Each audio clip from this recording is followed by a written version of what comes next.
Every night in the privacy of his dressing room, Louis Armstrong performed a ritual that few people ever witnessed. He would sit in front of the mirror, remove the trumpet from his lips, and carefully examine the damage. Blood, sometimes just traces, sometimes enough to stain his handkerchief, cracked skin that would never fully heal, scar tissue that had built up over decades until his lips looked like a battlefield, evidence of a war fought every single night for 50 years.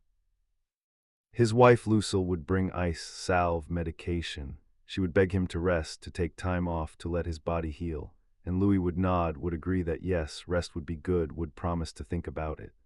And then the next night he would be back on stage, trumpet pressed against those wounded lips, playing like his life depended on it, because in a way that was both literal and metaphorical, it did.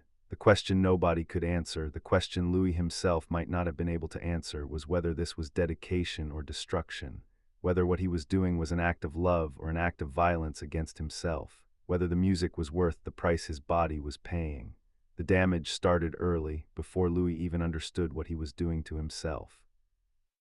In his 20s, playing in the clubs and dance halls of New Orleans and Chicago, pushing his instrument harder than anyone had pushed it before, creating sounds that required pressure and endurance beyond what the human body was designed to sustain.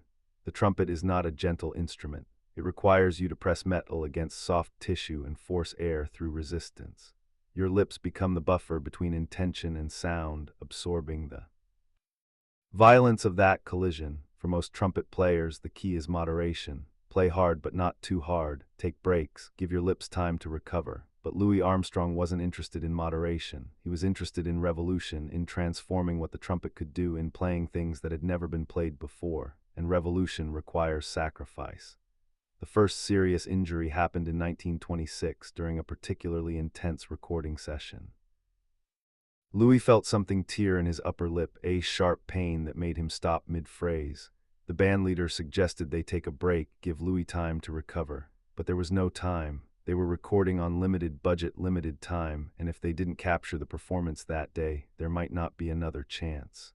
So Louis pressed a cold cloth to his lip for 5 minutes, numbed the pain with whiskey, and went back to playing. The session was successful. The recordings were excellent, and Louis learned a dangerous lesson, that he could play through pain, that his body's warnings could be ignored, that the music mattered more than the messenger. Over the next decade, that pattern repeated and intensified. Louis became famous for his endurance, for the fact that he could play harder and longer than anyone else. Bandleaders loved him because he never complained, never asked for breaks, never showed weakness. Audiences loved him because his performances had an intensity that seemed superhuman. But behind that intensity was a body breaking down in ways that would only become apparent years later. His lips developed permanent cracks, places where the tissue had been damaged so many times it could no longer heal properly. Scar tissue built up, creating a kind of permanent callus that was both protection and problem. It protected against some of the pain, but it also changed how his lips responded to the trumpet, requiring him to adjust his technique, to press harder to get the same sound. Doctors started warning him in the 1930s. They told him he was developing a condition they'd seen in other brass players, a kind of chronic tissue damage that could eventually make it impossible to play at all.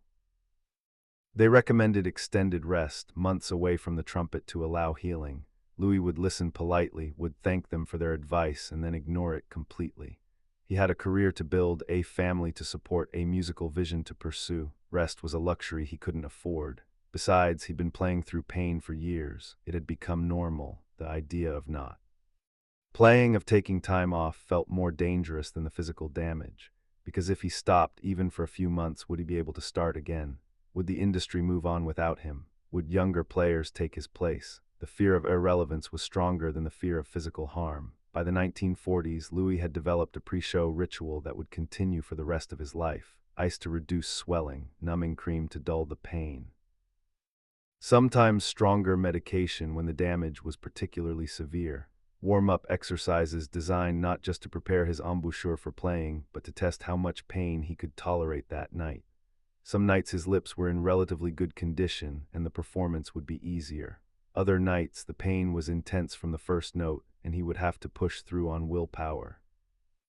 And medication. Lucille, who married Louis in 1942, became the guardian of this ritual. She would prepare his medical supplies, would monitor his condition, would know from looking at his lips how difficult the night ahead would be. The thing about chronic pain is that it changes you, not just physically but psychologically. It becomes the baseline against which everything else is measured.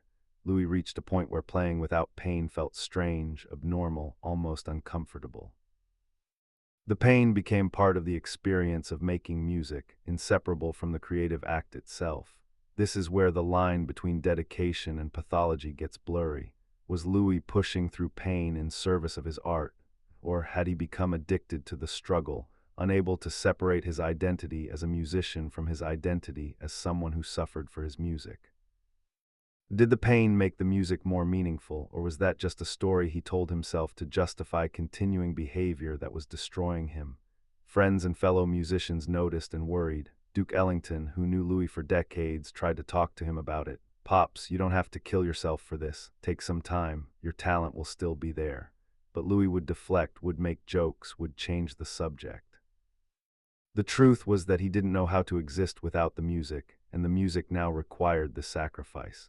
He'd built his identity so completely around being Louis Armstrong, the trumpet player, that Louis Armstrong without the trumpet felt like no one at all. The instrument had become an extension of his body, and the damage to his lips was just the cost of that merger. In the 1950s and 60s, as Louis's fame reached peak, the contradiction became more apparent. Here was the most famous trumpet player in the world, beloved by millions, and he could barely get through a performance without bleeding. Backstage after shows, there would be blood on his handkerchief, sometimes visible to anyone paying attention. But on stage, he would smile that famous smile, would play with apparent ease, would make it look effortless. The performance of health became as important as the performance of music. The audience couldn't see the pain. They saw joy, virtuosity, a man who loved what he did. And Louis worked hard to maintain that illusion, because revealing the cost would have complicated the narrative everyone wanted to believe. But the cost was real and accumulating. By his 60s, Louis's lips were so damaged that some doctors wondered how he could play at all. Tissue was more scar than skin, the blood vessels permanently weakened, the nerve endings damaged. Every performance added to the injury. There was no healing happening anymore, just gradual degradation. His doctor told him bluntly, "If you keep playing at this intensity, you will eventually do permanent damage that will end your career regardless. If you reduce your schedule now, you might be able to play for a few more years. But at the current pace, you're looking at months, not years." Louis heard the warning, understood it, and kept playing anyway, because what was the alternative? Retire, spend his final years sitting in a chair, trumpet gathering dust, listening to recordings of what he used to be able to do. That felt like a kind of death worse than physical deterioration. At least if he was playing, if he was on stage, he still Louis Armstrong. The moment he stopped, he would just be an old man with ruined lips and a collection of memories. The music had defined him for so long that without it, he didn't know who he would be. There's a philosophical question here that goes beyond Louis Armstrong specifically. What do we owe our bodies? At what point does dedication become self-destruction? When an artist pushes themselves beyond sustainable limits in pursuit of their craft, are they being noble or foolish? Louis would have said that the music justified everything, that the joy he brought to audiences, the innovations he contributed to jazz, the legacy he was building, all of that made the physical cost worthwhile. But would he have said that if he'd known the full extent of the damage, if he'd understood that he was shortening not just his playing career, but his life, because the damage to Louis's lips wasn't isolated. The constant pain, the medications he took to manage it, the stress of performing through suffering, all of it affected his overall health. The heart problems that would eventually kill him were exacerbated by the physical and emotional strain of his performing schedule. The bleeding lips were a symptom of a larger pattern, Louis Armstrong pushing his body beyond its limits because stopping felt like surrender. In his final years, the 70s, Louis was essentially playing on willpower alone. His lips had almost no functional tissue left. Every note was agony. Doctors told him that one more tour could trigger a catastrophic health crisis, and Louis booked the tour anyway, because at this point it wasn't even about choice. It was about identity. Louis Armstrong was the man who played trumpet, take away the trumpet, and who was left? Just Louis, and Louis didn't know how to be just Louis. The instrument and the man had become so merged that separating them felt like self-annihilation. The last performance Louis Armstrong ever gave was on March 6, 1971, at the Waldorf Astoria in New York. He was 70 years old. His lips were bleeding before he even started playing. Lucille begged him not to go on stage. His doctor had explicitly forbidden him from performing, but Louis went on anyway, played for an hour, smiled through the pain, gave the audience everything he had left. Backstage afterward, he collapsed. The damage to his body, the strain on his heart, the accumulation of decades of pushing beyond sustainable limits, it all came due at once. He would never perform again. 2 months later, he was dead. So, what do we make of this story? Is Louis Armstrong a hero who sacrificed everything for his art? Or a cautionary tale about the dangers of tying your identity so completely to one thing that you'll destroy yourself rather than let it go? The answer is probably both.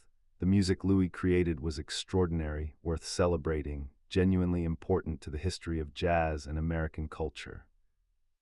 But the cost was a man who died younger than he should have, who spent the last decades of his life in chronic pain, who couldn't separate the act of creation from the act of self-destruction. Modern artists facing burnout, dealing with the pressure to constantly perform, struggling with the question of how much to sacrifice for their craft, they're wrestling with the same dynamics that Louis faced. The technology has changed, the specifics are different, but the core question remains: when does dedication become harmful? At what point should you stop, take care of yourself, prioritize health over achievement? Louis's story doesn't provide an easy answer because his own choices were complicated and contradictory. He knew he was hurting himself. He chose to continue anyway, and the result was both magnificent music and a tragic cost. Perhaps the lesson isn't to judge Louis's choices, but to understand them as a warning and an inspiration both. A warning that tying your entire identity to one thing makes it impossible to walk away even when you should. An inspiration in that Louis's commitment to his craft, however destructive, produced something of lasting value. The music survived, the suffering didn't. But the question of whether the music justified the suffering is one that each person has to answer for themselves. What's clear is that Louis himself believed it was worth it. In his final interview, weeks before his death, someone asked if he had any regrets. Louis smiled, that same smile he'd shown audiences for 50 years, and said, "I got to play my horn. I got to make music that moved people. Everything else is just details." His lips were scarred beyond recognition. His body was failing, but in his mind, he'd won.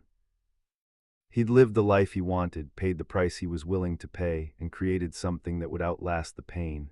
That's the story of the bleeding lips, not just about physical damage, though that's real and important, but about what happens when passion becomes compulsion, when dedication crosses into obsession, when an artist can't separate themselves from their art enough to know when to stop.